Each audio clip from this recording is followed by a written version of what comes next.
We begin tonight with the latest on the turmoil at City Hall, where we're hearing another top official is expected to resign. This is a new poll shows the majority of New Yorkers want Mayor Adams to step aside. Fox 5 Linda Schmidt at Gracie Mansion with the very latest today. Linda.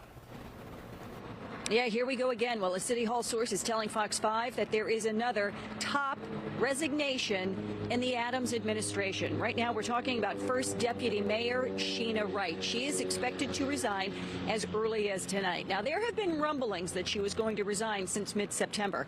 That came after her home in Harlem was raided by the FBI. It is a home that she shares with her now husband. They just got married over the weekend, school's Chancellor David Banks. Now, he originally was going to resign the end of the year, and then the mayor earlier this week asked him to speed that up, and now he is stepping aside. He is resigning himself on October 16th.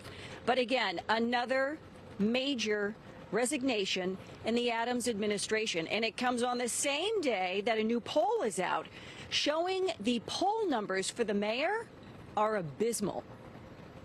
We thank you, God, for everything that he's done, God.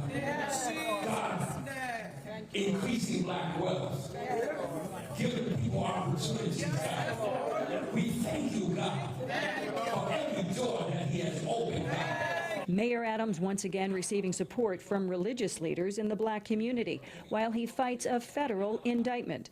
Today, members of the African American clergy and elected officials in Brooklyn praying with the mayor. Directly over Mayor Adams' shoulder is his chief advisor, Ingrid Lewis Martin.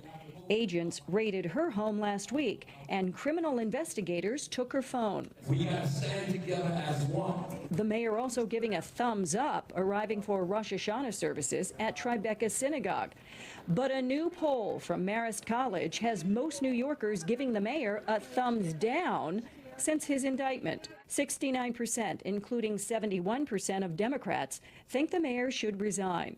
63% feel Governor Hochul should begin the process to remove the mayor.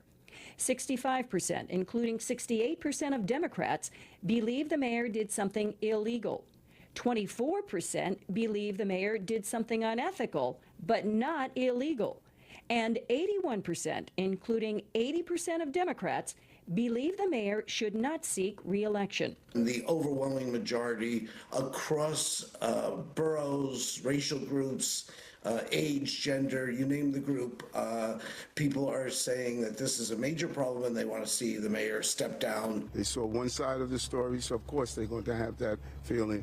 We're going to see both sides of the story, and that is what I'm looking forward to sharing with New York, is both sides of the story. Political analyst Dr. David Birdsell says the bad poll numbers will more than likely embolden city council members who do not agree with how the mayor has been running the city for nearly 3 years. They will be much more likely to be confrontational, much more likely to make it more difficult for the mayor to do what he wants. And the mayor is maintaining his innocence in all of this, and again, reiterating he has no plans of resigning. Back inside to you, Natasha. All right, Linda, thank you so much.